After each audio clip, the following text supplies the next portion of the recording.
صلاح الدین ایوبی شجاعت اور بے خوفی کے ان مظاہروں میں اور مقابلوں میں جذب ہو کے رہ گیا تھا۔ اسے ایسی ہی بہادر فوج کی ضرورت تھی۔ اس نے علی بن سفیان کے کان میں کہا، اگر اس فوج میں اسلامی جذبہ بھی ہو تو میں صرف اسی فوج سے صلیبیوں کو گھٹنوں بٹھا سکتا ہوں۔ علی بن سفیان نے وہی مشورہ دیا جو وہ پہلے بھی دے چکا تھا۔ اس نے کہا کہ اگر ناجی سے کمان لے لی جائے تو جذبہ بھی پیدا ہو جائے گا، مگر صلاح الدین ایوبی ناجی جیسے ذہین اور تجربے کار سالار کو سبکدوش کرنے کی بجائے سدھار کر راہ حق پر لانا چاہتا تھا۔ وہ اس جشن میں اپنی آنکھوں یہی دیکھنے آیا تھا کہ یہ فوج کردار کے لحاظ سے کیسی ہے۔ اسے ناجی کی اس درخواست سے ہی مایوسی ہو گئی تھی کہ اس کے سپاہی اور کمانڈر شراب پینا چاہتے ہیں اور ناچ گانا بھی ہوگا۔ صلاح الدین ایوبی نے اس کی درخواست اس وجہ سے منظور کی تھی کہ وہ یہ دیکھنا چاہتا تھا کہ یہ لشکر کس حد تک عیش و عشرت میں ڈوبا ہوا ہے۔ بہادری، شہ سواری اور تیغ زنی وغیرہ کے مظاہروں اور مقابلوں میں تو یہ فوج عسکری اور جنگی معیار پر پوری اترتی تھی، مگر کھانے کا وقت آیا تو یہ فوج بدتمیزیوں اور ہنگامہ پرور لوگوں کا بے قابو ہجوم بن گئی۔ کھانے کا انتظام وسیع و عریض میدان میں کیا گیا تھا۔ ایک طرف فوج کے کم و بیش 2000 آدمیوں کے لیے کھانا چنا گیا تھا اور ان سے ذرا دور صلاح الدین ایوبی اور دیگر بڑے مہمانوں کے کھانے کا انتظام تھا۔ سینکڑوں سالم دمبے اور بکرے، اونٹوں کے سالم رانے اور ہزاروں مرغ روسٹ کیے گئے تھے۔ دیگر لوازمات کا کوئی شمار نہ تھا اور سپاہیوں کے سامنے شراب کے چھوٹے چھوٹے مشکیزے اور سراہیاں رکھ دی گئی تھیں۔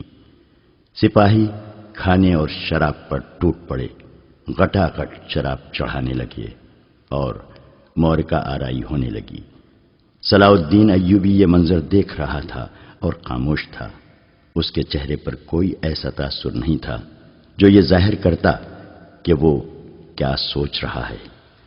اس نے ناجی سے صرف اتنا پوچھا، 50,000 فوج میں سے آپ نے یہ سپاہی دعوت کے لیے کس طرح منتخب کیے تھے؟ کیا یہ آپ کے بدترین سپاہی ہیں؟ نہیں امیر مصر، ناجی نے غلامانہ لہجے میں جواب دیا، یہ 2000 عسکری میرے بہترین آدمی ہیں۔ آپ نے ان کے مظاہرے دیکھے ہیں لیکن ان کی بہادری نہیں دیکھی۔ میدان جنگ میں یہ جس جاں بازی کا مظاہرہ کریں گے وہ آپ کو حیران کر دے گا۔ آپ ان کی بدتمیزی کو نہ دیکھیں، یہ آپ کے اشارے پر جانیں قربان کر دیں گے۔ میں انہیں کبھی کبھی کھلی چھوٹ دے دیا کرتا ہوں تاکہ مرنے سے پہلے دنیا رنگ و بو سے پورا لطف اٹھا لیں۔ صلاح الدین ایوبی نے اس استدلال کے جواب میں کچھ بھی نہ کہا۔ ناجی جب دوسرے مہمانوں کی طرف متوجہ ہوا تو صلاح الدین ایوبی نے علی بن سفیان سے کہا، میں جو دیکھنا چاہتا تھا وہ دیکھ لیا ہے۔ یہ سوڈانی عسکری شراب اور ہنگامہ آرائی کے عادی ہیں۔ تم کہتے ہو کہ ان میں جذبہ نہیں، میں دیکھ رہا ہوں کہ ان میں کردار بھی نہیں۔ اس فوج کو اگر تم میدان جنگ میں لے گئے تو یہ لڑنے کی بجائے اپنی جان بچانے کی فکر کرے گی اور مال غنیمت لوٹے گی اور مفتوح کی عورتوں کے ساتھ وحشیانہ سلوک کرے گی۔ اس کا علاج یہ ہے، علی بن سفیان نے کہا، کہ آپ نے مختلف خطوں سے جو فوج تیار کی ہے انہیں ناجی کے اس 50,000 سوڈانی لشکر میں مدغم کر دیا جائے۔ برے سپاہی اچھے سپاہیوں کے ساتھ مل جل کر اپنی عادتیں بدل دیا کرتے ہیں۔ صلاح الدین ایوبی مسکرایا اور علی سے کہا، تم یقیناً میرے دل کا راز جانتے ہو۔ میرا منصوبہ یہی ہے جو میں ابھی تمہیں بتانا نہیں چاہتا تھا۔ کسی سے اس کا ذکر نہ کرنا۔ علی بن سفیان میں یہی وصف تھا کہ دوسروں کے دلوں کے راز جان لیتا تھا اور غیر معمولی طور پر ذہین تھا۔ وہ کچھ کہنے اور کہنے ہی لگا تھا کہ ان کے سامنے کئی اور مشعلیں روشن ہو گئیں۔ زمین پر بیش قیمت قالین بچھے ہوئے تھے. شہنائی اور سارنگ کا ایسا میٹھا اور پرسوز نغمہ ابھرا کہ مہمانوں پر سناٹا طاری ہو گیا. ایک طرف سے ناچنے والیوں کی قطار نمودار ہوئی. 20 لڑکیاں ایسے باریک اور نفیس لباس میں ملبوس چلی آ رہی تھیں جس میں ان کے جسموں کا انگ انگ نظر آ رہا تھا. ہر ایک کا لباس نہایت باریک جو شانوں سے ٹخنوں تک لامبا تھا. ان کے بال کھلے ہوئے تھے اور اسی ریشم کا حصہ نظر آتے تھے جس کا انہوں نے لباس پہن رکھا تھا. صحرا کی ہلکی ہلکی ہوا سے اور لڑکیوں کی چال سے یہ ڈھیلا ڈھالا لباس ہلتا تھا تو یوں لگتا تھا جیسے پھولدار پودوں کی ڈالیاں فضا میں تیر رہی ہوں. ہر ایک کے لباس کا رنگ جدا تھا. ہر ایک کی شکل و صورت ایک دوسری سے مختلف تھی، لیکن حسن اور جسم کی لچک میں سب ایک جیسی تھی. ان کے مرمری بازو اوریاں تھے. وہ چلتی آ رہی تھیں لیکن قدم اٹھتے نظر نہیں آتے تھے. وہ ہوا کی لہروں کی مانند آ رہی تھیں. وہ نیم دائرے میں ہو کر رک گئیں. صلاح الدین ایوبی کی طرف منہ کر کے تعظیم کے لیے جھکی. سازندوں نے ان ریشمی بالوں اور جسموں کے جادو میں تلسم پیدا کر دیا. 2 سیاہ فام دیو ہیکل حبشی جن کی کمر کے گرد چیتوں کی کھالیں تھیں، ایک بڑا سا ٹوکرا اٹھائے تیز تیز قدم چلتے نظر آئے اور ٹوکرا لڑکیوں کے نیم دائرے کے سامنے رکھ دیا. ساز سپیروں کی بین کی دھن بجانے لگے. حبشی مست سانڈوں کی طرح پھونکارتے غائب ہو گئے. ٹوکرے میں سے ایک بہت بڑی کلی اوپر کو اٹھی اور پھول کی طرح کھل گئی. اس پھول میں سے ایک لڑکی کا چہرہ نمودار ہوا اور پھر وہ اوپر کو اٹھنے لگی. یوں لگتا تھا جیسے سرخ بادلوں میں سے چاند نکل رہا ہو. یہ لڑکی اس دنیا کی معلوم نہیں ہوتی تھی. اس کی مسکراہٹ بھی عرضی نہیں تھی. اس کے بالوں کی چمک بھی مصر کی کسی لڑکی کی چمک سے نہیں ملتی تھی. اور جب لڑکی نے پھول کی چوڑی پتیوں میں سے باہر قدم رکھا تو اس کے جسم کی لچک نے تماشائیوں کو مسحور کر لیا. علی بن سفیان نے صلاح الدین ایوبی کی طرف دیکھا. اس کے ہونٹوں پر مسکراہٹ تھی.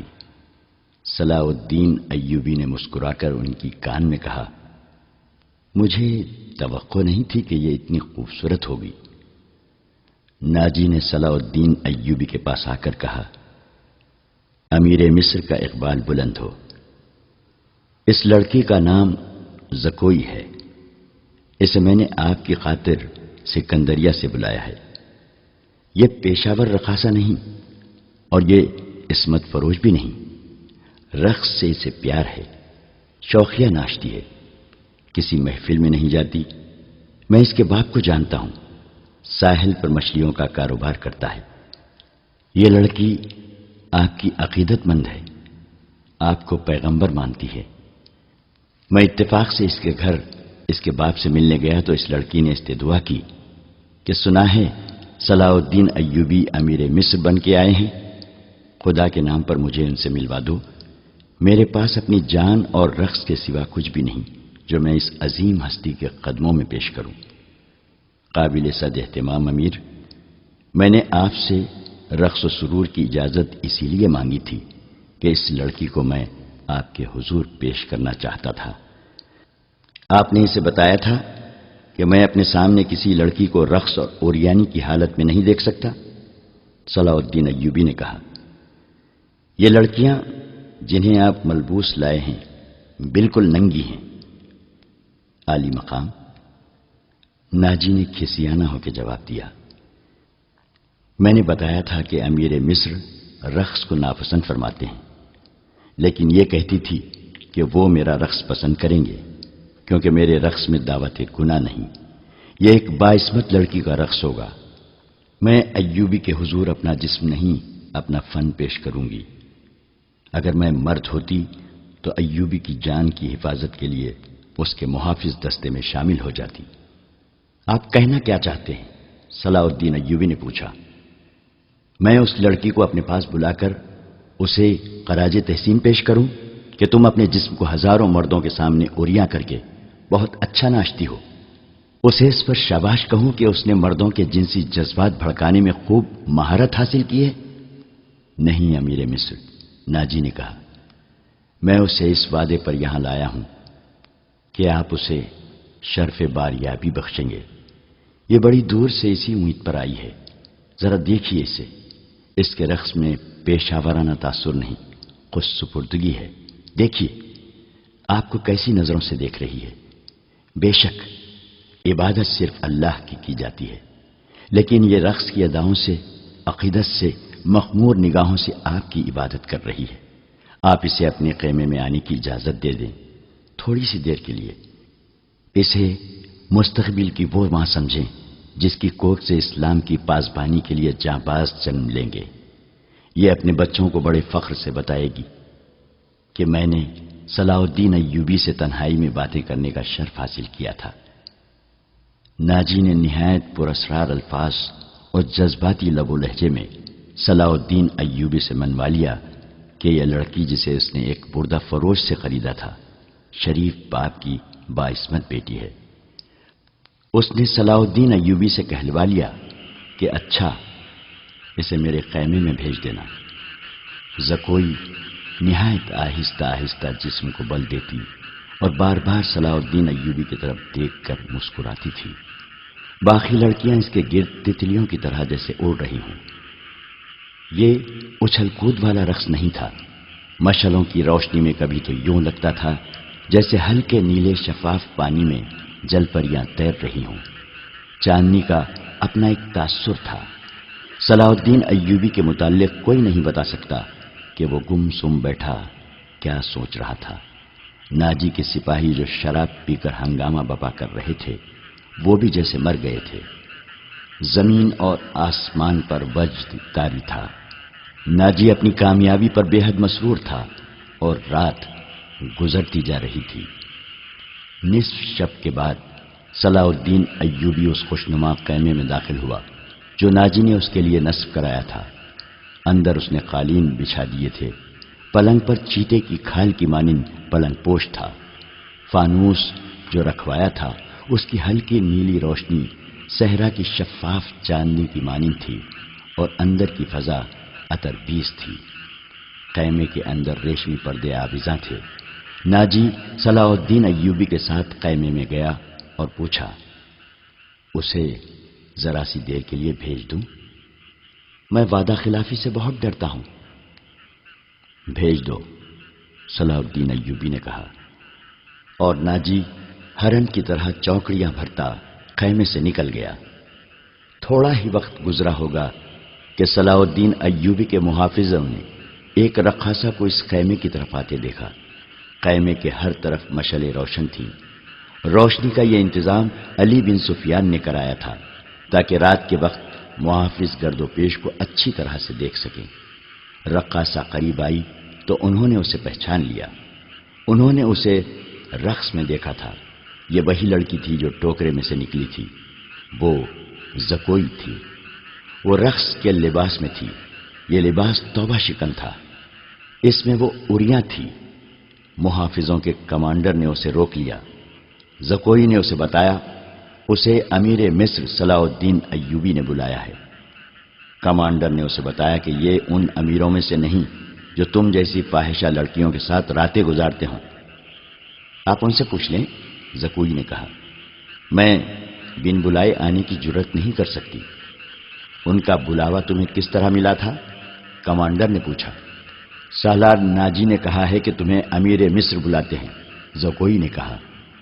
آپ کہتے ہیں تو میں واپس چلی جاتی ہوں۔ امیر نے جواب طلبی کی تو خود بھگت لینا۔ کمانڈر تسلیم نہیں کر سکتا تھا کہ صلاح الدین ایوبی نے اپنی خوابگاہ میں ایک رقاصہ کو بلایا ہے۔ وہ ایوبی کے کردار سے واقف تھا۔ اس کے اس حکم سے بھی واقف تھا کہ ناچنے گانے والیوں سے تعلق رکھنے والے کو 100 درے لگائے جائیں گے۔ کمانڈر شش و پنج میں پڑ گیا۔ سوچ سوچ کر اس نے جرت کی اور صلاح الدین ایوبی کے خیمے میں چلا گیا۔ ایوبی اندر ٹہل رہا تھا۔ کمانڈر نے ڈرتے ڈرتے کہا، باہر ایک رقاصہ کھڑی ہے، کہتی ہے حضور نے اسے بلایا ہے۔ صلاح الدین ایوبی نے کہا، اسے اندر بھیج دو۔ کمانڈر باہر نکلا اور زکوئی کو اندر بھیج دیا۔ محافظوں کو توقع تھی کہ ان کا امیر اور سالار اعظم اس لڑکی کو باہر نکال دے گا۔ وہ سب اس کی گرجدار آواز سننے کے لیے تیار ہو گئے، مگر انہیں ایسی کوئی آواز نہ سنائی دی۔ رات گزرتی جا رہی تھی، اندر سے دھیمی دھیمی باتوں کی آوازیں سنائی دینے لگی۔ محافظ دستے کا کمانڈر بے قراری کے عالم میں ادھر ادھر ٹہلنے لگا۔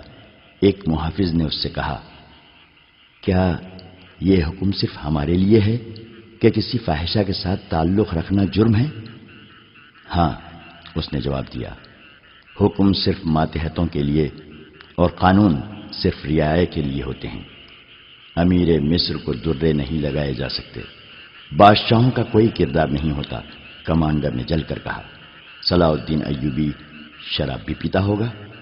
ہم پر جھوٹی پارسائی کا رعب جمایا ہے۔ ہم پر جھوٹی پارسائی کا رعب جمایا جاتا ہے۔ ان کی نگاہوں میں صلاح الدین ایوبی کا جو بت تھا وہ ٹوٹ پھوٹ گیا۔ اس بت میں سے ایک عربی شہزادہ نکلا جو عیاش اور بدکار تھا، پارسائی کے پردے میں گناہ کا مرتکب ہو رہا تھا۔ ناجی بہت خوش تھا۔ صلاح الدین ایوبی کی خوشنودی کے لیے اس نے شراب سونگھی بھی نہیں تھی۔ وہ اپنے خیمے میں بیٹھا مسرت سے جھوم رہا تھا۔ اس کے سامنے اس کا نائب سالار ادروش بیٹھا تھا۔ اس نے ناجی سے کہا، اسے گئے بہت وقت گزر گیا ہے، معلوم ہوتا ہے کہ ہمارا تیر صلاح الدین ایوبی کے دل میں اتر گیا ہے۔ میرا تیر قطع کب گیا تھا؟ ناجی نے قہقہہ لگا کر کہا، اگر یہ تیر قطع ہو جاتا تو فوراً یہیں لوٹ کے ہمارے پاس آ جاتا۔ تم ٹھیک کہتے ہو، ادروش نے کہا، زکوئی انسان کے روپ میں تلسم ہے۔ معلوم ہوتا ہے یہ لڑکی حشیشین کے ساتھ رہی ہے، ورنہ صلاح الدین ایوبی جیسا بت کبھی نہ توڑ سکتی۔ میں نے اسے جو سبق دیے تھے وہ حشیشین کے کبھی وہم گمان میں بھی نہ آئے ہوں گے۔ ناجی نے کہا، اب صلاح الدین ایوبی کے حلق سے شراب اتارنی رہ گئی ہے۔ ناجی کو باہر قدموں کی آہٹ سنائی دی۔ وہ دوڑ کر باہر گیا۔ وہ زکوئی نہیں تھی، کوئی سپاہی جا رہا تھا۔ ناجی نے دور سے صلاح الدین ایوبی کے خیمے کی طرف دیکھا۔ پردے گرے ہوئے تھے اور باہر محافظ کھڑے تھے۔ اس نے اندر جا کر ادروش سے کہا، اب میں یقین کے ساتھ کہہ سکتا ہوں کہ میری زکوئی نے بت توڑ ڈالا ہے۔ رات کا آخری پہر تھا جب زکوئی صلاح الدین ایوبی کے خیمے سے نکلی۔ ناجی کے خیمے میں جانے کے بجائے وہ دوسری طرف چلی گئی۔ راستے میں ایک آدمی کھڑا تھا جس کا جسم سر سے پاؤں تک ایک ہی لبادے میں ڈھکا ہوا تھا۔ اس نے دھیمی سی آواز میں زکوئی کو پکارا۔ وہ اس آدمی کے پاس چلی گئی۔ وہ آدمی اسے ایک خیمے میں لے گیا۔ بہت دیر بعد اس خیمے سے نکلی اور ناجی کے خیمے کا رخ کر لیا۔ ناجی اس وقت تک جاگ رہا تھا اور کئی بار باہر نکل کر صلاح الدین ایوبی کے خیمے کو دیکھ چکا تھا کہ زکوئی نے صلاح الدین ایوبی کو پھانس لیا ہے اور اسے آسمان کی بلندیوں سے گھسیٹ کر ناجی کی ذہنیت کی پستیوں میں لے آئی ہے۔ ادروش، اس نے کہا، رات تو گزر گئی ہے، وہ ابھی تک نہیں آئی۔ وہ اب آئے گی بھی نہیں، ادروش نے کہا۔ امیر مصر اسے اپنے ساتھ لے جائے گا۔ ایسے ہیرے کوئی شہزادہ واپس نہیں کیا کرتا۔ تم نے اس پر بھی غور کیا ہے؟ نہیں، ناجی نے کہا، میں نے اپنی چال کا یہ پہلو تو سوچا ہی نہیں تھا۔ کیا یہ نہیں ہو سکتا کہ امیر مصر زکوئی کے ساتھ باقاعدہ شادی کر لے؟ ادروش نے کہا، اس صورت میں یہ خطرہ ہے کہ لڑکی ہمارے کام کی نہیں رہے گی۔ وہ ہے تو ہوشیار، ناجی نے کہا، مگر رقاصہ کا کیا بھروسہ؟ وہ رقاصہ کی بیٹی ہے اور تجربے کار پیشہ ور ہے، دھوکہ دے سکتی ہے۔ وہ گہری سوچ میں کھویا ہوا تھا کہ زکوئی اس کے خیمے میں داخل ہوئی۔ اس نے ہنس کر کہا، اپنے امیر کے جسم کا وزن کرو اور لاؤ اتنا سونا۔ آپ نے میرا یہی انعام مقرر کیا تھا نا؟ پہلے بتاؤ ہوا کیا؟ ناجی نے بےتابی سے پوچھا۔ جو آپ چاہتے تھے، زکوئی نے جواب دیا۔ آپ کو یہ کس نے بتایا تھا کہ صلاح الدین ایوبی پتھر ہے، اولاد ہے، اور وہ مسلمان کے اللہ کا سایہ ہے؟ اس نے زمین پر پاؤں کا ٹھڈ مار کر کہا، وہ اس ریس سے زیادہ بے بس ہے جسے ہوا کے ہلکے ہلکے جھونکے اڑاتے پھرتے ہیں۔ تمہارے حسن کے جادو اور زبان کے تلسم نے اسے ریت بنایا ہے۔ ادروش نے کہا، ورنہ یہ کمبخت چٹان تھا۔ ہاں چٹان تھا، زکوئی نے کہا، اب ریتیلا ٹیلا بھی نہیں۔ میرے متعلق کوئی بات ہوئی تھی؟ ناجی نے پوچھا۔ ہاں، زکوئی نے جواب دیا۔ پوچھتا تھا ناجی کیسا آدمی ہے؟ میں نے جواب دیا کہ مصر میں اگر کسی پر آپ کو اعتماد کرنا چاہیے تو وہ صرف ناجی ہے۔ اس نے پوچھا کہ تم کس طرح اسے جانتی ہو؟ میں نے کہا کہ وہ میرے باپ کے گہرے دوست ہیں، ہمارے گھر گئے تھے اور میرے باپ سے کہتے تھے کہ میں صلاح الدین ایوبی کا غلام ہوں، مجھے سمندر میں کودنے کا حکم دیں تو میں کود جاؤں گا۔ پھر اس نے مجھ سے پوچھا کہ تم باعصمت لڑکی ہو؟ میں نے کہا کہ میں آپ کی لونڈی ہوں، آپ کا ہر حکم سر آنکھوں پر۔ کہنے لگا، کچھ دیر میرے پاس بیٹھو۔ میں اس کے پاس بیٹھ گئی، پھر وہ اگر پتھر تھا تو موم ہو گیا اور میں نے موم کو اپنے سانچے میں ڈھال لیا۔ اس سے رخصت ہونے لگی تو اس نے مجھ سے معافی مانگی۔ کہنے لگا، میں نے زندگی میں پہلا گناہ کیا ہے۔ میں نے کہا، یہ گناہ نہیں، آپ نے میرے ساتھ دھوکہ نہیں کیا، زبردستی نہیں کی، مجھے بادشاہوں کی طرح حکم دے کر نہیں بلایا، میں خود آئی تھی، پھر بھی آؤں گی۔ لڑکی نے ہر ایک بات اس طرح کھل کر سنائی جس طرح اس کا جسم عریاں تھا۔ ناجی نے جوش مسرت سے اسے اپنے بازوؤں میں لے لیا۔ ادروش زکوئی کو خراج تحسین اور ناجی کو مبارکباد پیش کر کے خیمے سے نکل گیا۔ صحرا کی اس پر اسرار رات کی کوکھ سے جس صبح نے جنم لیا وہ کسی بھی صحرائی صبح سے مختلف نہیں تھی، مگر اس صبح کے اجالے نے اپنے تاریک سینے میں ایک راز چھپا لیا تھا جس کی قیمت اس سلطنت اسلامیہ جتنی تھی، جس کے قیام اور استحکام کا خواب صلاح الدین ایوبی نے دیکھا اور اس کی تعبیر کا عزم لے کر جوان ہوا تھا۔ گزشتہ رات اس صحرا میں جو واقعہ ہوا اس کے دو پہلو تھے۔ ایک پہلو سے صرف ناجی اور ادروش واقف تھے، دوسرے پہلو سے صلاح الدین ایوبی کا محافظ دستہ واقف تھا، اور صلاح الدین ایوبی، اس کا سراغ رساں اور جاسوس علی بن سفیان اور زکوئی، تین ایسے افراد تھے جو اس واقعے کے دونوں پہلوؤں سے واقف تھے۔ صلاح الدین ایوبی اور اس کے سٹاف کو ناجی نے نہایت شان و شوکت اور عقیدت مندی سے رخصت کیا۔ سوڈانی فوج دو رویہ کھڑی صلاح الدین زندہ باد کے نعرے لگا رہی تھی۔ صلاح الدین ایوبی نے نعروں کے جواب میں بازو لہرانے، مسکرانے اور دیگر تکلفات کی پرواہ نہ کی۔ ناجی سے ہاتھ ملایا، اپنے گھوڑے کو ایڑ لگا دی، اس کے پیچھے اس کے محافظوں اور دیگر سٹاف کو بھی گھوڑے دوڑانے پڑے۔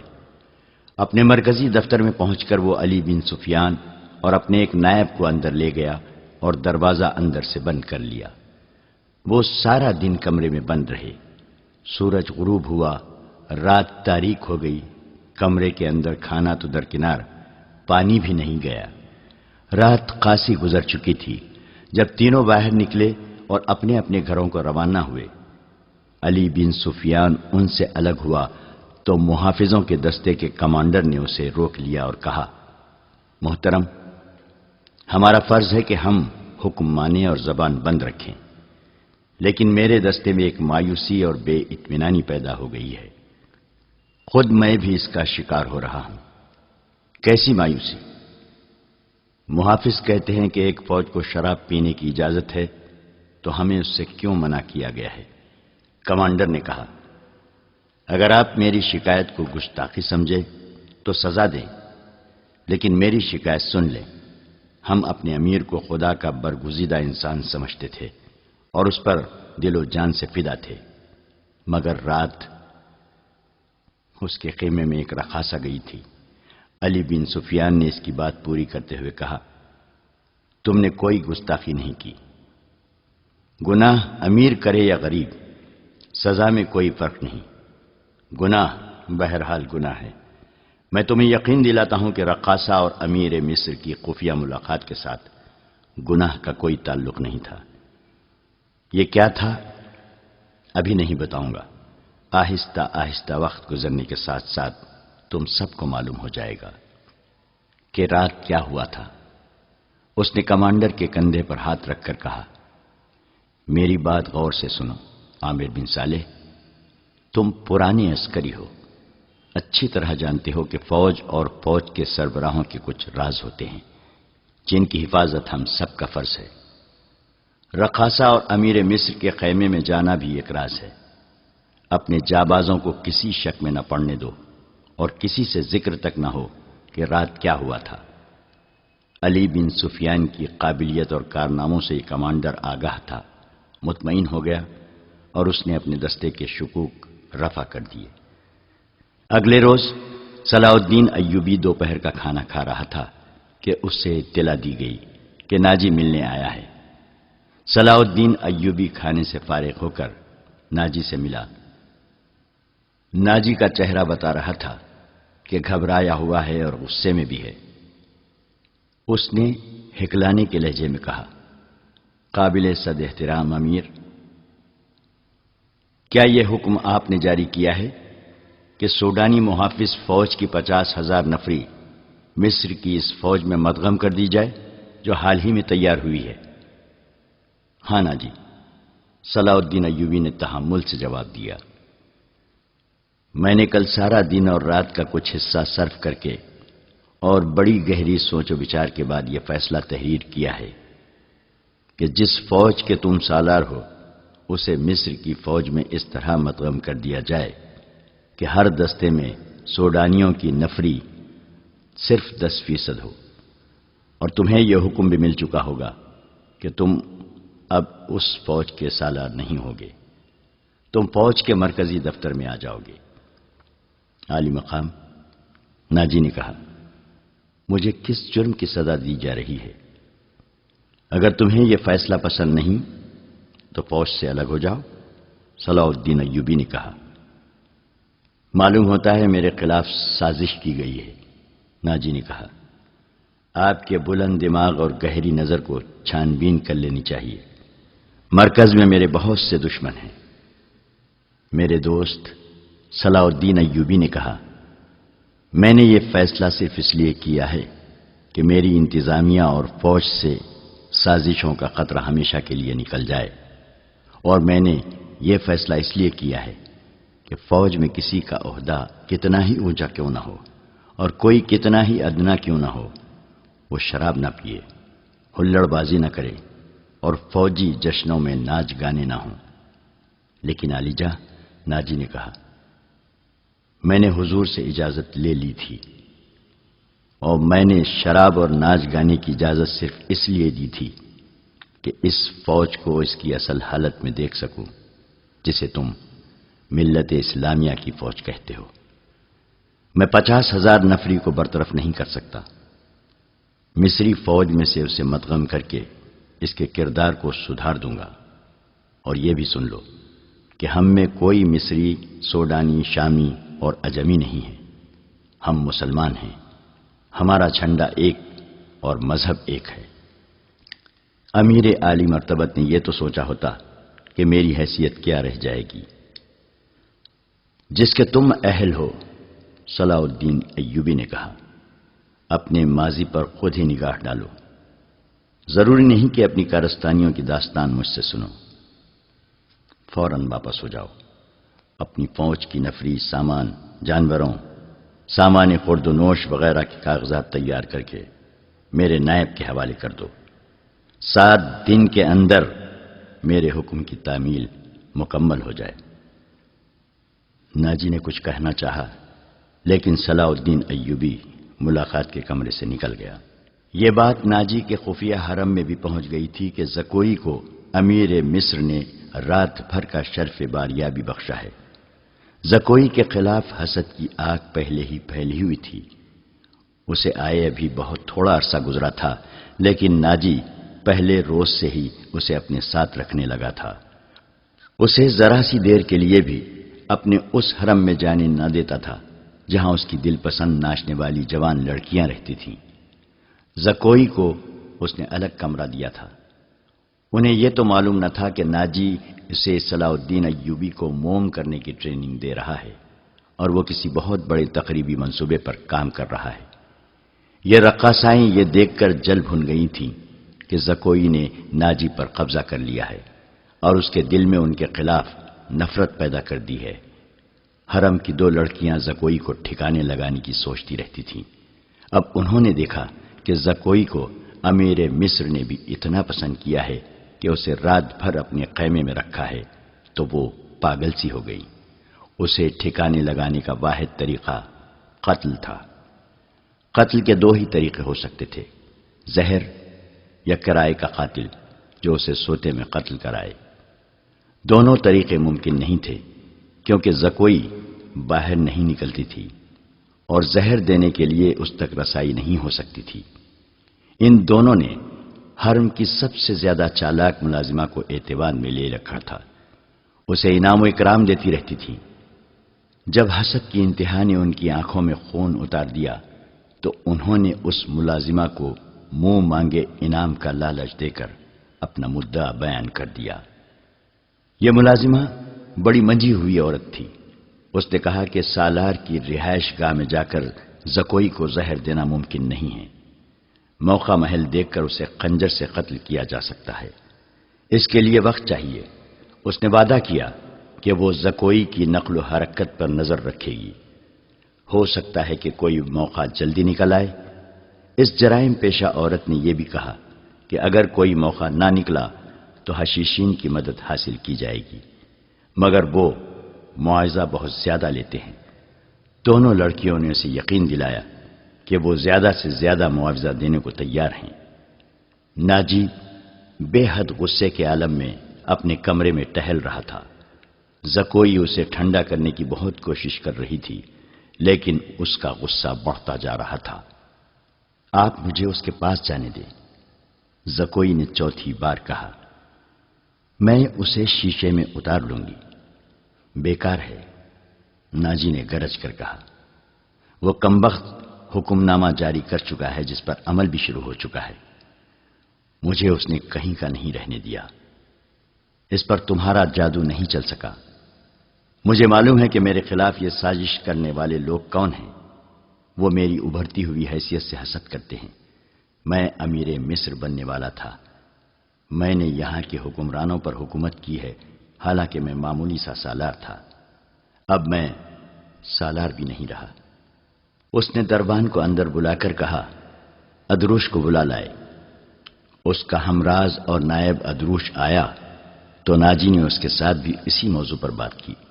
اسے وہ کوئی نئی خبر نہیں سنا رہا تھا۔ ادروش کے ساتھ وہ صلاح الدین ایوبی کے نئے حکم نامے پر تفصیلی تبادلہ خیال کر چکا تھا، مگر دونوں اس کے خلاف کوئی کارروائی سوچ نہیں سکے تھے۔ اب اس کے دماغ میں ایک کارروائی آ گئی تھی۔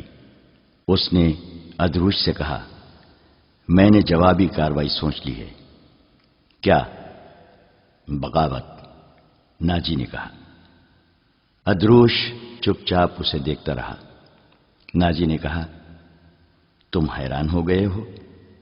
کیا تمہیں شک ہے کہ یہ 50,000 سوڈانی فوج ہماری وفادار نہیں؟ کیا یہ صلاح الدین ایوبی کی نسبت مجھے اور تمہیں اپنا حاکم اور بحیقہ نہیں سمجھتی؟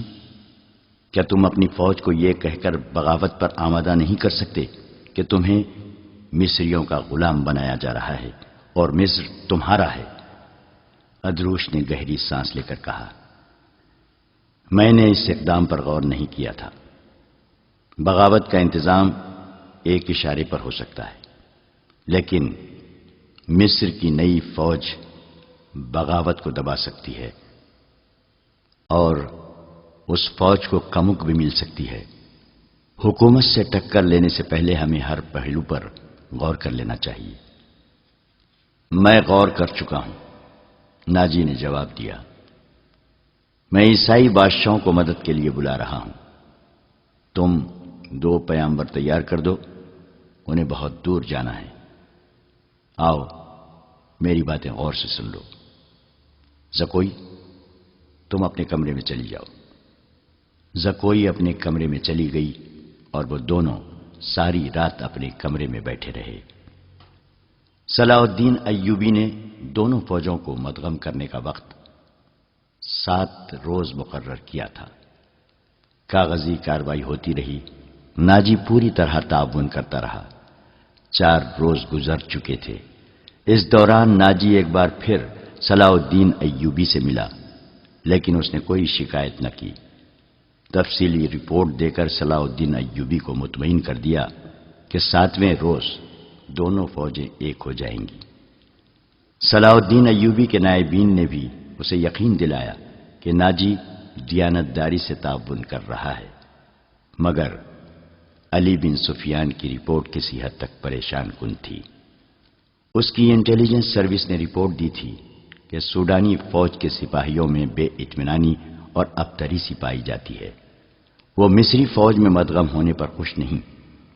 ان کے درمیان یہ افواہیں پھیلائی جا رہی تھیں کہ مصری فوج میں مدغم ہو کر ان کی حیثیت غلاموں کی سی ہو جائے گی، انہیں مال غنیمت بھی نہیں ملے گا اور ان سے بار برداری کا کام لیا جائے گا، اور سب سے بڑی بات یہ ہے کہ انہیں شراب نوشی کی اجازت نہیں ہوگی۔ علی بن سفیان نے یہ رپورٹیں صلاح الدین ایوبی تک پہنچا دی۔ ایوبی نے اسے کہا کہ یہ لوگ طویل مدت سے عیش کر رہے ہیں، انہیں نئی تبدیلی یقیناً پسند نہیں آئے گی۔ مجھے امید ہے کہ وہ نئے حالات اور ماحول کے عادی ہو جائیں گے۔ اس لڑکی سے ملاقات ہوئی یا نہیں؟ صلاح الدین ایوبی نے پوچھا۔ نہیں، علی نے جواب دیا، اس سے ملاقات ممکن نظر نہیں آتی۔ میرے آدمی ناکام ہو چکے ہیں، ناجی نے اسے قید کر رکھا ہے۔ اس سے اگلی رات کا واقعہ ہے۔ رات ابھی ابھی تاریک ہوئی تھی۔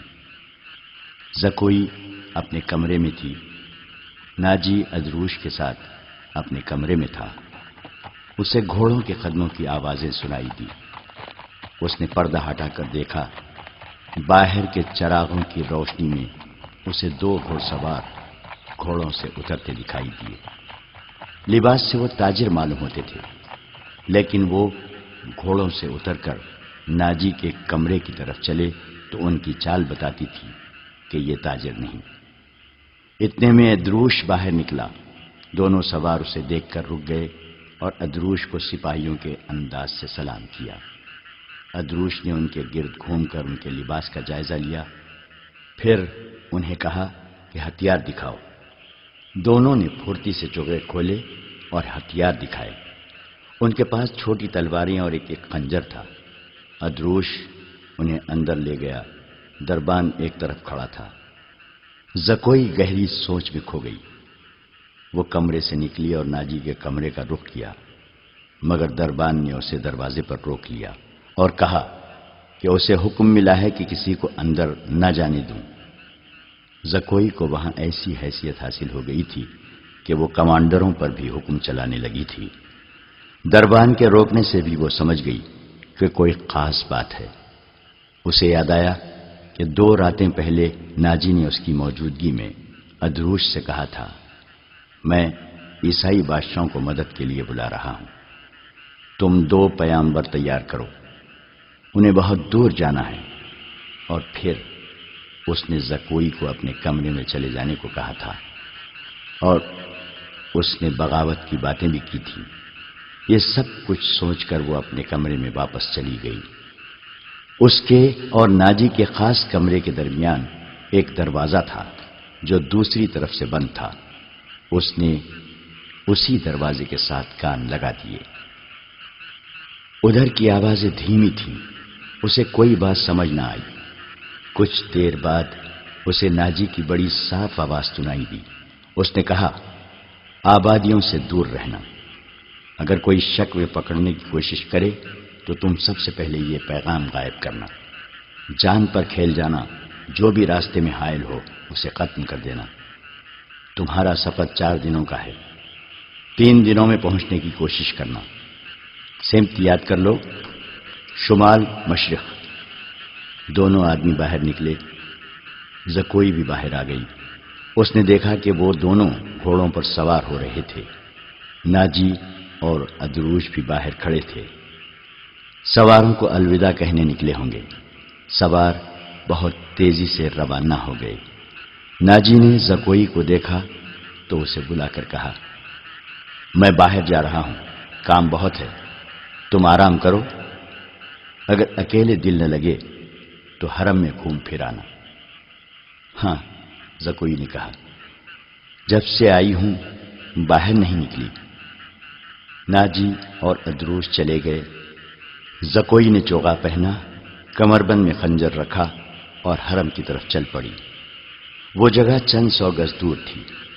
وہ ناجی پر یہ ظاہر کرنا چاہتی تھی کہ وہ حرم میں گئی تھی۔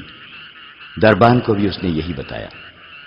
حرم میں داخل ہوئی تو وہاں کی رہنے والیوں نے اسے حیران ہو کے دیکھا۔ وہ پہلی دفعہ وہاں گئی تھی۔ سب نے اس کا استقبال احترام اور پیار سے کیا۔ ان 2 لڑکیوں نے بھی اسے خوش آمدید کہا جو اسے قتل کرانا چاہتی تھی۔ زکوئی سب سے ملی، ہر ایک کے ساتھ باتیں کی اور واپس چل پڑی۔ وہ ملازمہ بھی وہیں تھی جسے اس کے قتل کے لیے رکھا گیا تھا۔ اس نے زکوئی کو بڑی غور سے دیکھا۔ زکوئی باہر نکل گئی۔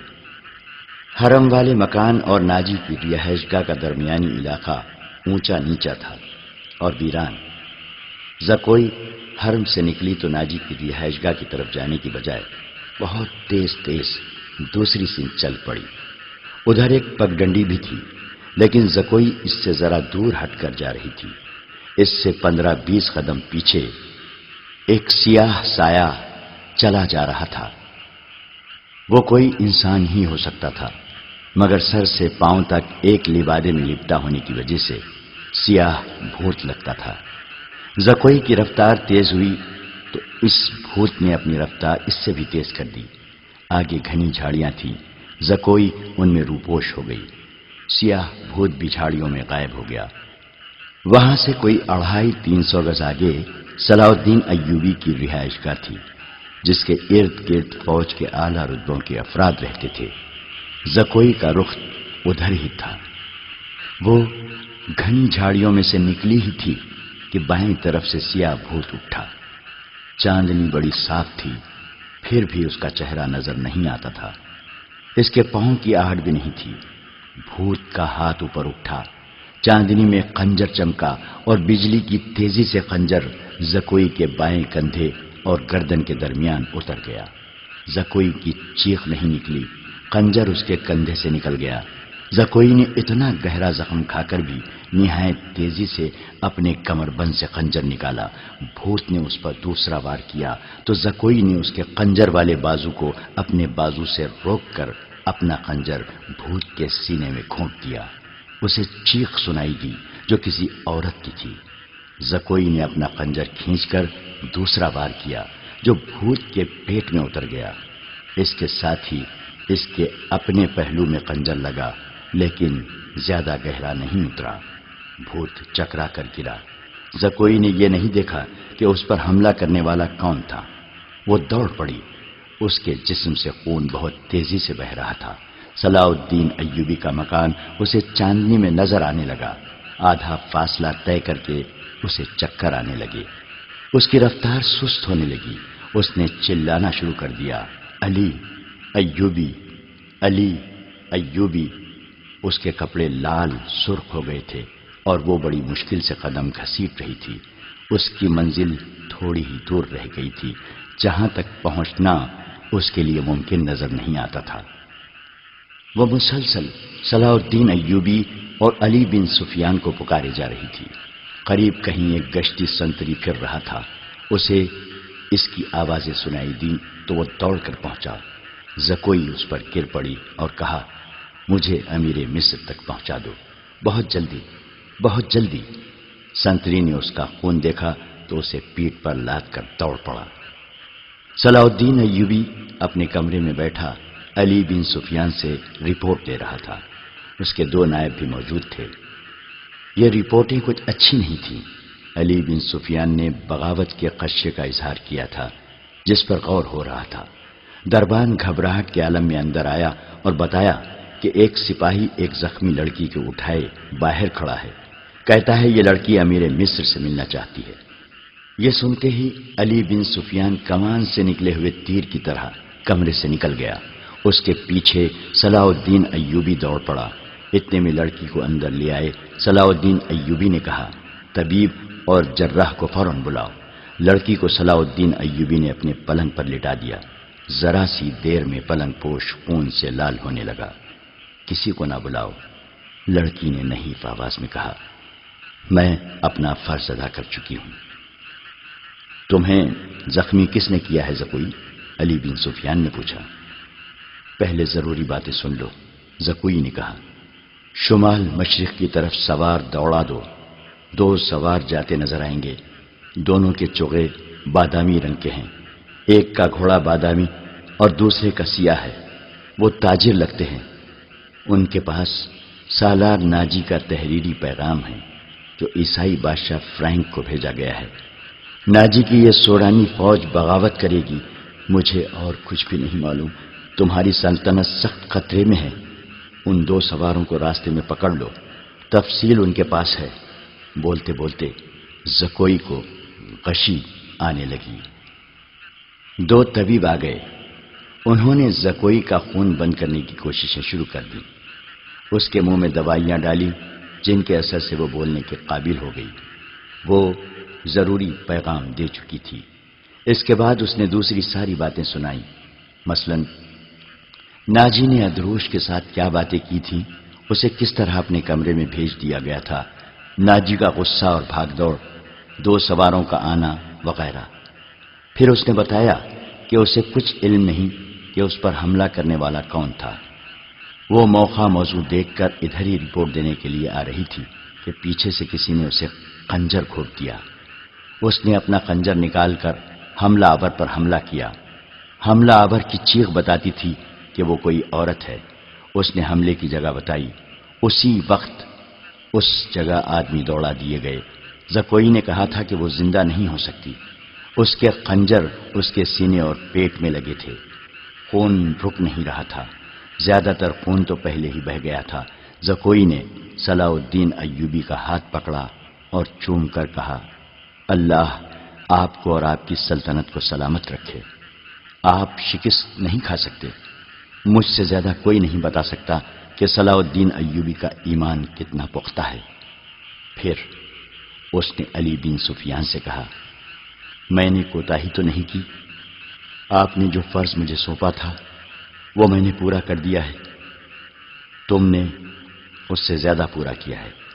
علی بن سفیان نے اس سے کہا، میرا تو وہم و گمان میں بھی نہ تھا کہ ناجی اس حد تک خطرناک کارروائی کرے گا اور تمہیں جان کی قربانی دینی پڑے گی۔ میں نے تمہیں صرف مخبری کے لیے وہاں بھیجا تھا۔ کاش میں مسلمان ہوتی، زکوئی نے کہا۔ اس کے آنسو نکل آئے۔ اس نے کہا، میرے اس کام کا جو بھی معاوضہ دینا ہے وہ میرے اندھے باپ اور سدا بیمار ماں کو دے دینا۔ ان کی معذوریوں نے مجھے 12 سال کی عمر میں رقاصہ بنا دیا تھا۔ زکوئی کا سر ایک طرف ڈھلک گیا، آنکھیں ادکھلی رہیں اور ہونٹ اس طرح نیمبا جیسے مسکرا رہی ہو۔ طبیب نے نفس پر ہاتھ رکھا اور صلاح الدین ایوبی کی طرف دیکھ کر سر ہلایا۔ زکوئی کی روح اس کے زخمی جسم سے آزاد ہو گئی تھی۔ صلاح الدین ایوبی نے کہا، یہ کسی بھی مذہب کی تھی، اسے پورے اعزاز کے ساتھ دفن کرو۔ اس نے اسلام کے لیے جان قربان کی ہے، یہ ہمیں دھوکہ بھی دے سکتی تھی۔ دربان نے بتایا کہ باہر ایک عورت کی لاش آئی ہے۔ جا کر دیکھا، وہ ایک ادھیڑ عمر کی عورت کی لاش تھی۔ جائے وقوع سے وہ 2 خنجر ملے تھے۔ اس عورت کو کوئی نہیں پہچانتا تھا۔ یہ ناجی کے حرم کی ملازمہ تھی جس نے انعام کے لالچ میں زکوئی پر قاتلانہ حملہ کیا تھا۔ رات کو ہی زکوئی کو فوجی اعزاز کے ساتھ دفن کر دیا گیا اور ملازمہ کی لاش گڑھا کھود کر دفنا دی گئی۔ دونوں کو خفیہ طریقے سے دفنایا گیا۔ انہیں جب دفنایا جا رہا تھا، صلاح الدین ایوبی نے نہایت اعلیٰ نسل کے 8 جوان گھوڑے منگوائے اور 8 سوار منتخب کر کے انہیں علی بن سفیان کی کمان میں ناجی کے ان 2 آدمیوں کے پیچھے دوڑا دیا جو ناجی کا پیغام لے کے جا رہے تھے۔ زکوئی کون تھی؟ وہ مراکش کی ایک رقاصہ تھی۔ کسی کو بھی معلوم نہیں کہ اس کا مذہب کیا تھا۔ وہ مسلمان نہیں تھی، عیسائی بھی نہیں تھی۔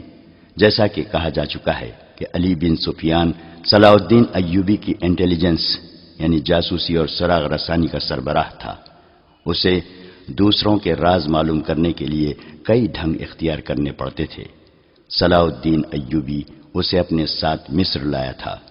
یہاں آ کر معلوم ہوا کہ سوڈانی فوج کا سالار ناجی سازشی اور شیطان ہے۔ اس کے اندرون خانہ حالات معلوم کرنے کے لیے علی بن سفیان نے جاسوسی کا جال بچھا دیا تھا۔ اسے راز کی ایک بات یہ معلوم ہوئی کہ ناجی حسن بن صباح کے فدائیوں کی طرح مخالفین کو حسین لڑکیوں اور حشیش سے پھانستا اور اپنا گرویدہ بناتا یا مروا دیتا ہے۔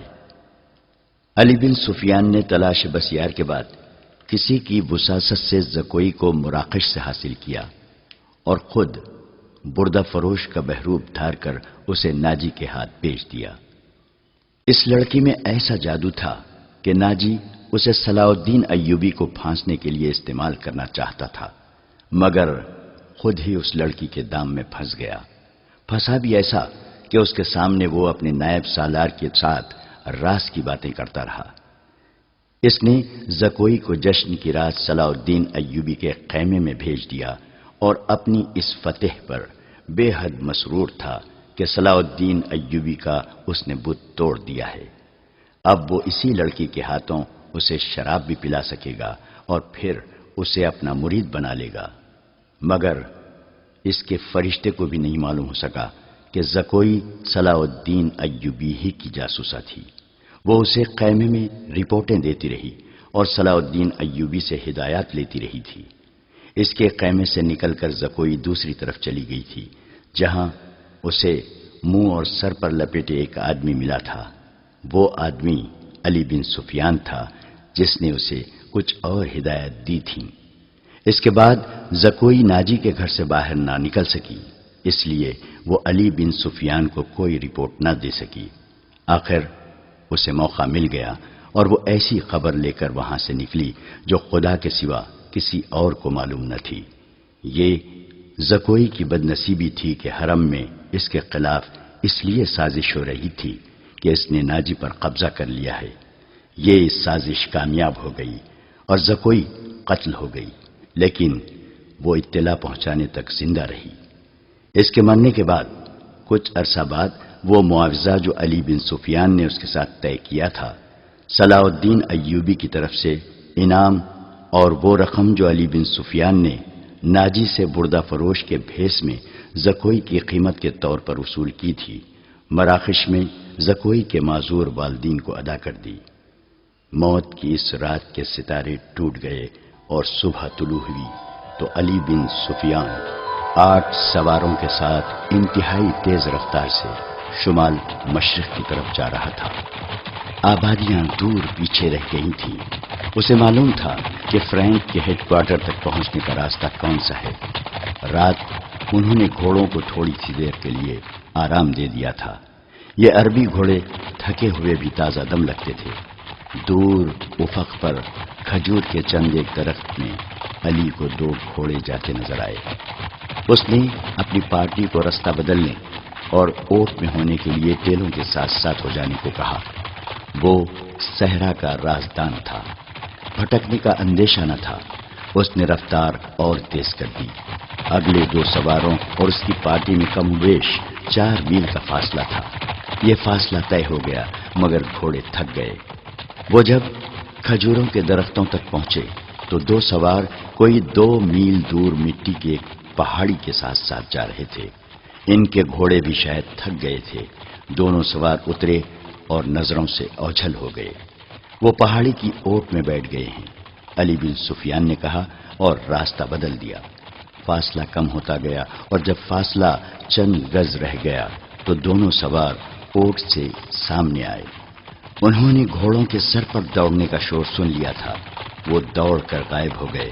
علی بن سفیان نے گھوڑے کو ایڑ لگائی۔ تھکے ہوئے گھوڑے نے وفاداری کا ثبوت دیا اور رفتار تیز کر دی۔ باقی گھوڑے بھی تیز ہو گئے۔ پہاڑی کے اندر گئے تو دونوں سوار وہاں سے جا چکے تھے، مگر دور نہیں گئے تھے، وہ شاید گھبرا بھی گئے تھے۔ آگے ریتیلی چٹانی تھی، انہیں راستہ نہیں مل رہا تھا، کبھی دائیں جاتے کبھی بائیں۔ علی بن سفیان نے اپنے گھوڑے ایک صف میں پھیلا دیے اور بھاگنے والوں سے 100 گز دور جا پہنچا۔ ایک تیر انداز نے دوڑتے گھوڑے سے تیر چلایا جو ایک گھوڑے کی اگلی ٹانگ میں لگا۔ گھوڑا بے قابو ہو گیا۔ تھوڑی سی اور بھاگ دوڑ کے بعد وہ دونوں گھیرے میں آ گئے اور انہوں نے ہتھیار ڈال دیے۔ انہوں نے جھوٹ بولا، اپنے آپ کو تاجر کہا، لیکن تلاشی لی تو پیغام مل گیا جو ناجی نے انہیں دیا تھا۔ دونوں کو حراست میں لے لیا گیا، گھوڑوں کو آرام کا وقت دیا گیا اور یہ پارٹی واپس ہوئی۔ صلاح الدین ایوبی بےتابی سے انتظار کر رہا تھا۔ دن گزر گیا، رات بھی گزرتی جا رہی تھی۔ آدھی رات گزر گئی، ایوبی لیٹ گیا اور اس کی آنکھ لگ گئی۔ سحر کے وقت دروازے پر ہلکی سی دستک سے اس کی آنکھ کھل گئی۔ دوڑ کر دروازہ کھولا، علی بن سفیان کھڑا تھا، اس کے پیچھے اس کے 8 سوار اور 2 قیدی کھڑے تھے۔ علی اور قیدیوں کو صلاح الدین ایوبی نے سونے کے کمرے میں ہی بلا لیا اور علی سے ناجی کا پیغام لے کر پڑھنے لگا۔ پہلے تو اس کے چہرے کا رنگ پیلا پڑ گیا، پھر جیسے ایک لخت خون جوش مار کر اس کے چہرے اور آنکھوں میں چڑھ گیا ہو۔ ناجی کا پیغام خاصا طویل تھا۔ اس نے سلیبیوں کے ایک بادشاہ فرینک کو لکھا تھا کہ وہ فلاں دن اور فلاں وقت یونانیوں، رومیوں اور دیگر سلیبیوں کی بحریہ سے بحر روم کی طرف سے مصر میں فوجیں اتار کر حملہ کر دے۔ حملے کی اطلاع ملتے ہی 50,000 سوڈانی فوج امیر مصر کے خلاف بغاوت کر دے گی۔ مصر کی نئی فوج حملے اور بغاوت کا بیک وقت مقابلہ کرنے کے قابل نہیں۔ اس کے عوض ناجی نے تمام تر مصر یا مصر کے بڑے حصے کی حکمرانی کی شرط پیش کی تھی۔ صلاح الدین ایوبی نے پیغام لے جانے والے دونوں سواروں کو طے خانے کی قید میں ڈال دیا اور اسی وقت اپنی نئی فوج کا دستہ بھیج کر ناجی اور اس کے 3 نائبین کو ان کے مکانوں میں نظر بند کر کے پہرا لگا دیا۔ ناجی کے حرم کی تمام عورتیں آزاد کر دی گئیں۔ اس کے ذاتی خزانے کو سرکاری خزانے میں ڈال دیا گیا اور ساری کارروائی خفیہ رکھی گئی۔ صلاح الدین ایوبی نے علی بن سفیان کی مدد سے ناجی کے اس خط میں جو پکڑ لیا گیا تھا، حملے کی تاریخ کو مٹا کر اگلی تاریخ لکھ دی۔ 2 ذہین آدمیوں کو یہ پیغام دے کر شاہ فرینک کی طرف روانہ کر دیا گیا۔ ان آدمیوں کو یہ ظاہر کرنا تھا کہ وہ ناجی کے پیامبر ہیں۔ انہیں روانہ کر کے اس سوڈانی فوج کو مصری فوج میں مدغم کرنے کا حکم روک لیا۔ 8ویں روز پیامبر واپس آ گئے۔ وہ ناجی کا پیغام دے آئے اور فرینک کا جواب ناجی کے نام لے آئے تھے۔ فرینک نے لکھا تھا کہ حملے کی تاریخ سے 2 دن پہلے سوڈانی فوج بغاوت کر دے تاکہ صلاح الدین ایوبی کو صلیبیوں کا حملہ روکنے کی ہوش ہی نہ رہے۔ علی بن سفیان نے صلاح الدین ایوبی کی اجازت سے ان 2 پیامبروں کو نظر بند کر دیا۔ یہ باعزت نظر بندی تھی جس میں ان دونوں کے آرام اور بہترین خوراک وغیرہ کا خصوصی انتظام کیا گیا تھا۔ یہ ایک احتیاطی تدبیر تھی تاکہ یہ راز فاش نہ ہو جائے۔ صلاح الدین ایوبی نے بحر روم کے ساحل پر ان مقامات پر اپنی فوج کو چھپا دیا جہاں صلیبیوں کی بحریہ کو لنگر انداز ہونا اور فوجیں اتارنی تھی۔ اس نے ان مقامات سے دور اپنی بحریہ بھی چھپا دی۔ حملے میں ابھی کچھ دن باقی تھے۔ ایک مورخ سراج الدین نے لکھا ہے کہ سوڈانی فوج نے صلیبیوں کے حملے سے پہلے ہی بغاوت کر دی، جو صلاح الدین ایوبی نے طاقت سے نہیں بلکہ ڈپلومیسی اور حسن سلوک سے دبا لی۔ بغاوت کی ناکامی کی ایک وجہ یہ بھی تھی کہ باغیوں کو اپنا سالار ناجی کہیں نظر نہ آیا تھا اور اس کا کوئی نائب بھی سامنے نہ آیا، وہ سب قید میں تھے۔ مگر ایک اور مورخ ہپتاچی لکھتا ہے کہ سوڈانی فوج نے حملے کے بہت بعد بغاوت کی تھی۔ تاہم یہ دونوں مورخ باقی واقعات پر متفق نظر آتے ہیں۔ دونوں نے لکھا ہے کہ صلاح الدین ایوبی نے ناجی اور اس کے نائبین کو قید میں سزائے موت دے کر رات کے وقت گمنام قبروں میں دفن کرا دیا تھا۔ ان دونوں مورخوں نے اور تیسرے مورخ لین پول نے صلیبیوں کی بحریے کے اعداد و شمار ایک ہی جیسے لکھے ہیں۔ وہ لکھتے ہیں کہ خط میں دی ہوئی تاریخ کے عین مطابق صلیبیوں کی بحریہ، جس میں فرینک کی، یونان کی، رومیوں کی اور سسلی کی بحریہ شامل تھی، متحدہ کمان میں بحر روم میں نمودار ہوئی۔ مورخوں کے اعداد و شمار کے مطابق جنگی جہازوں کی تعداد 150 تھی۔ اس کے علاوہ 12 جنگی جہاز بہت بڑے تھے۔ ان میں مصر میں اتارنے کے لیے فوج تھی۔ اس فوج کے صلیبی کمانڈر ایملرک تھا۔ جن بادبانی کشتیوں میں رسد تھی، ان کی تعداد کا صحیح اندازہ نہیں کیا جا سکا۔ جہاز 2 قطاروں میں آ رہے تھے۔ صلاح الدین ایوبی نے دفاع کی کمان اپنے پاس رکھی۔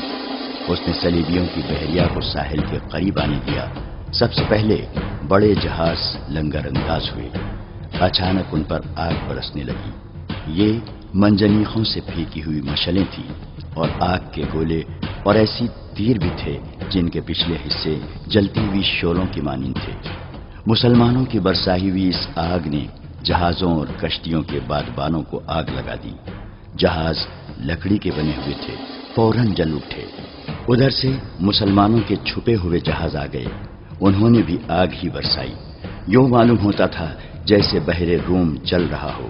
صلیبیوں کے جہاز رخ موڑ کر ایک دوسرے سے ٹکرانے اور ایک دوسرے کو جلانے لگے۔ ان میں سے صلیبی فوج سمندر میں کود گئی۔ ان میں سے جو سپاہی ساحل کی طرف آئے وہ صلاح الدین ایوبی کے تیر اندازوں کا نشانہ بنے۔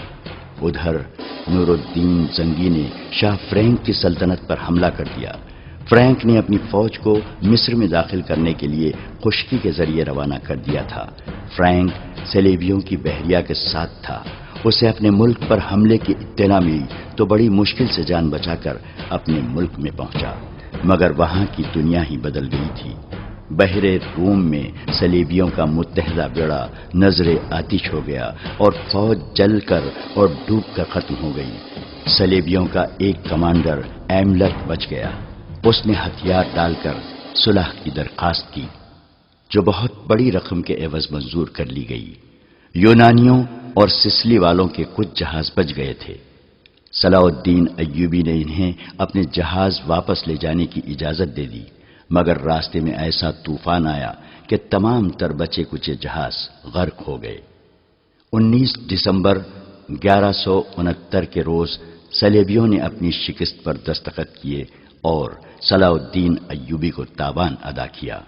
بیشتر مورخین اور ماہرین حرب و ضرب نے صلاح الدین ایوبی کی اس فتح کا صحرا اس کی انٹیلیجنس کے سر باندھا ہے۔ رقاصہ زکوئی کا ذکر اس دور کے ایک مراکشی واقع نگار اسد الاسدی نے کیا ہے اور علی بن سفیان کا تعارف بھی اسی واقع نگار کی تحریر سے ہوا ہے۔ یہ تو ابتدا تھی۔ صلاح الدین ایوبی کی زندگی پہلے سے زیادہ خطروں میں گھر گئی۔